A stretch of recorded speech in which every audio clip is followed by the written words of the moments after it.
Last episode, we talked about Governor Gray's excuse for launching the Waikato War, an imaginary plan by Waikato Māori to attack Auckland. But the real force behind the conflict was a deep hunger for Māori land. There were rich Auckland land speculators who made piles of money buying and selling that land. People like Frederick Whitaker and Thomas Russell. Taking land from Waikato and Tauranga Māori fed that hunger, but these confiscations only deepened the conflict.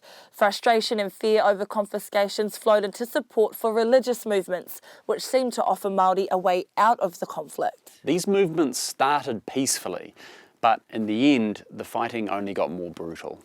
I'm Lee Marama McLaughlin. I'm William Ray. And this is the Aotearoa History Show.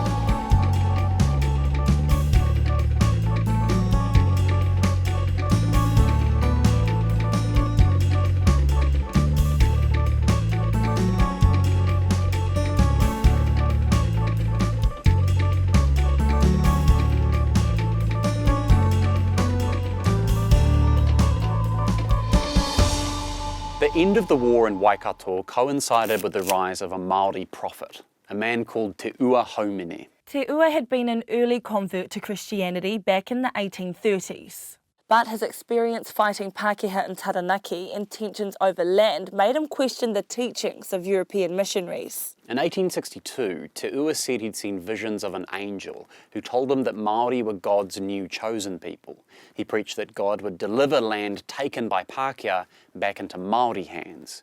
He called his new religion Pai Marire.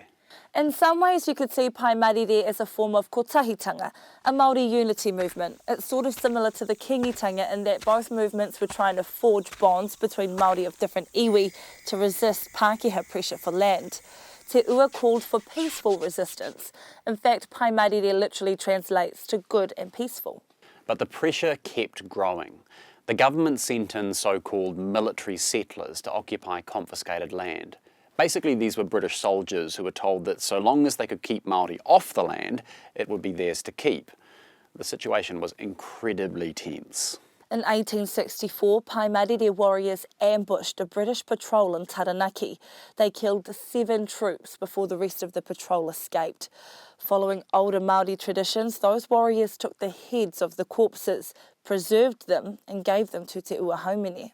The British were horrified. Governor Gray described Pai Marire as repugnant to all humanity and outlawed the religion. General Duncan Cameron tried to suppress the faith. But that didn't stop its spread. Frustrations with dodgy land sales and confiscation made many Māori sympathise with Pai Marire.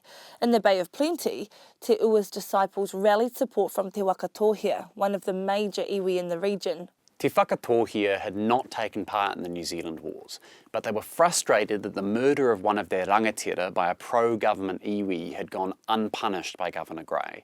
Plus, some people believed the government was spying on them through a local missionary called Karl Volkner. A faction of Te Whakatohea took action. They ritually executed Volkner, and one of Te Ua's followers desecrated his corpse. In their eyes, this was justified as utu, both for Volkner's spying and the death of their rangatira. But Pākehā colonists saw this as confirmation that Pai Marire were violent, anti-European fanatics.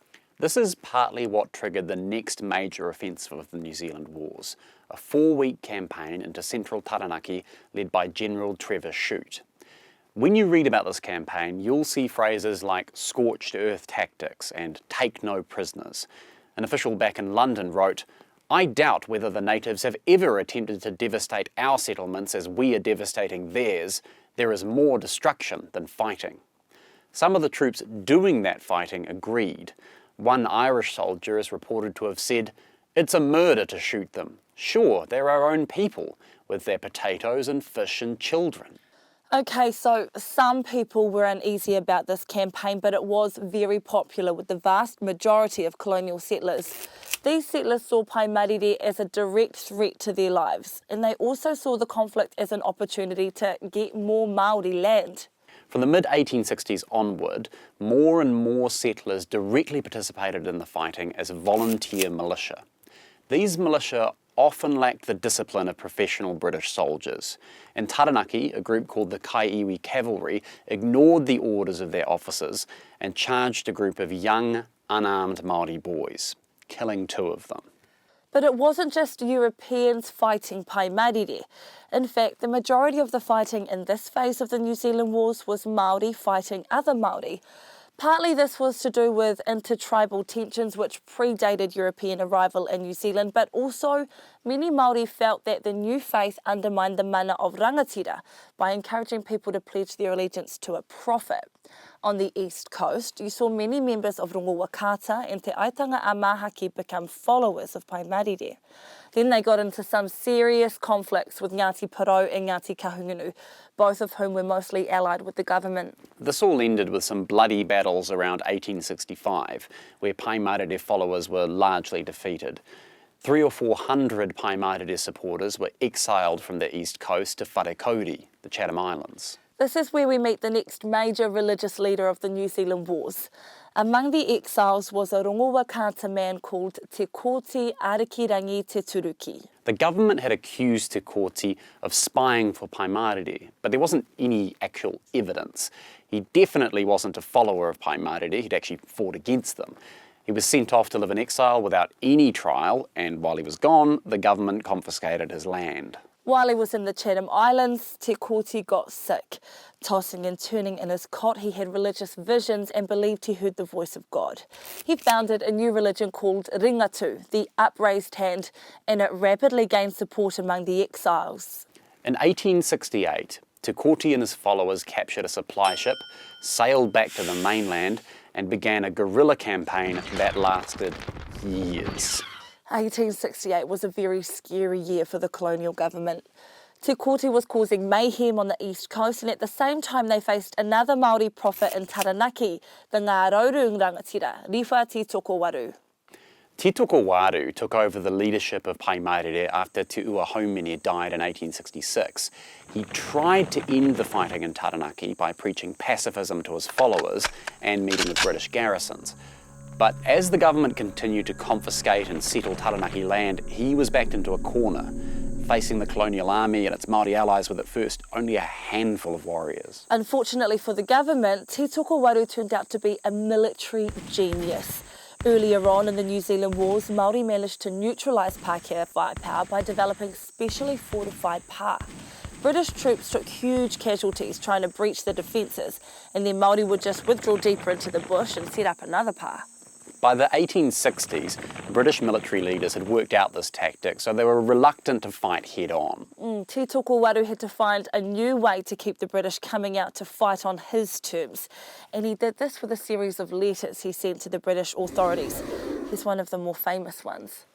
I have begun to eat the flesh of the white man. I have eaten him like the flesh of the cow, cooked in the pot.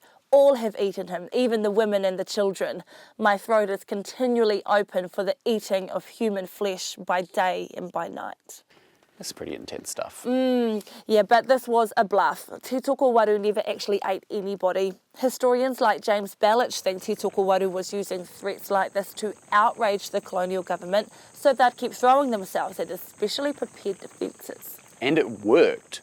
At the Battle of Te Nutu o Te Manu, the Crown forces were dealt a crushing defeat when they came under heavy fire from warriors hidden in hollow trees and other kinds of camouflage. One of the people killed was the famous Prussian mercenary Gustavus von Tempsky.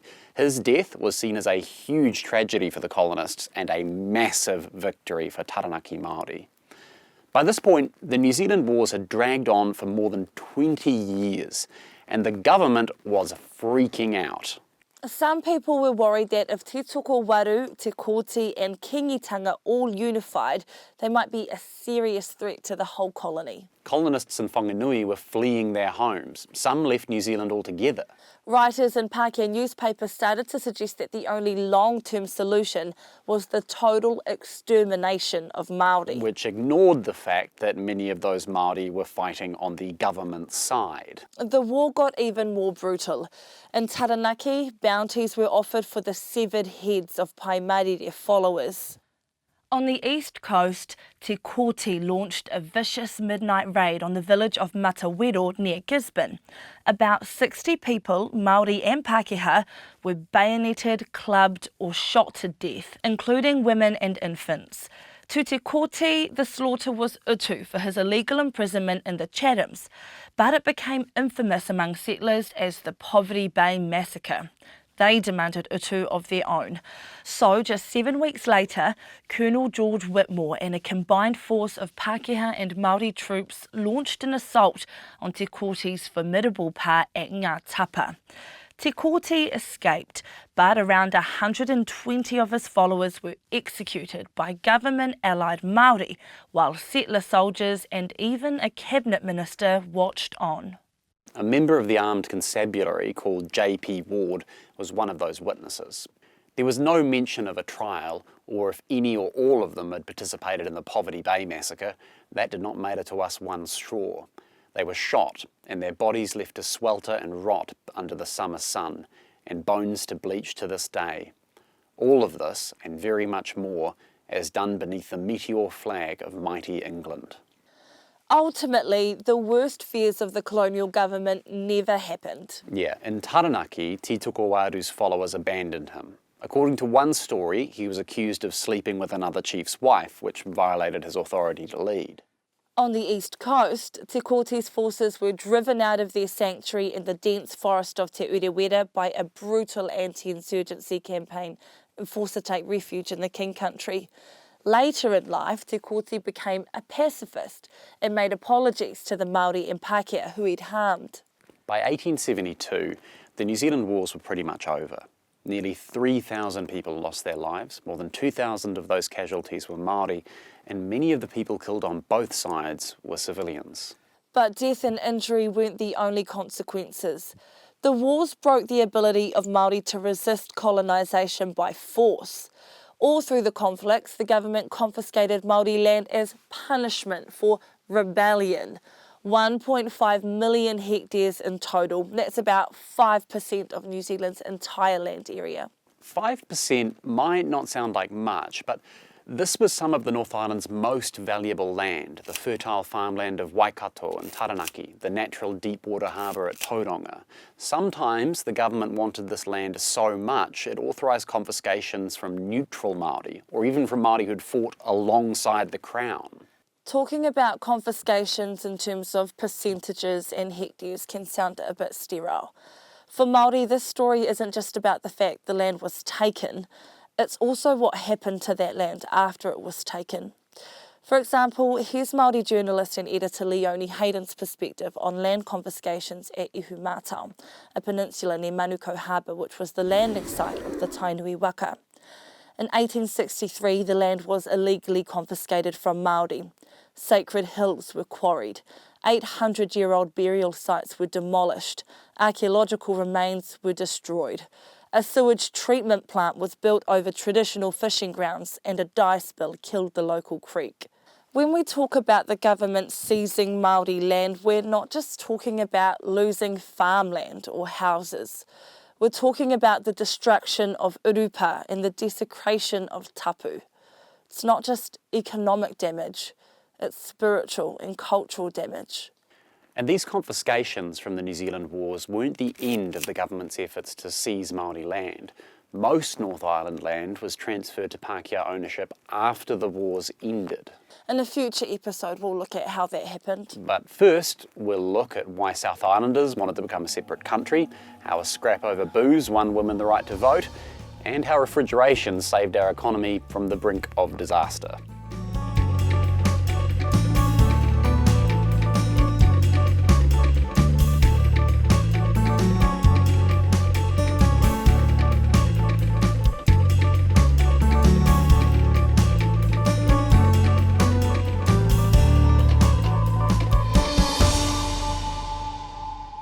Thanks for joining us on the Aotearoa History Show, produced by RNZ and made possible by the RNZ New Zealand On Air Digital Innovation Fund. Thanks very much for watching, everyone. If you enjoyed this episode, give us a like, click that subscribe button, click the little bell icon, and you'll get notified about all our videos. Tēnā koutou katoa. I hope to catch you at the next episode.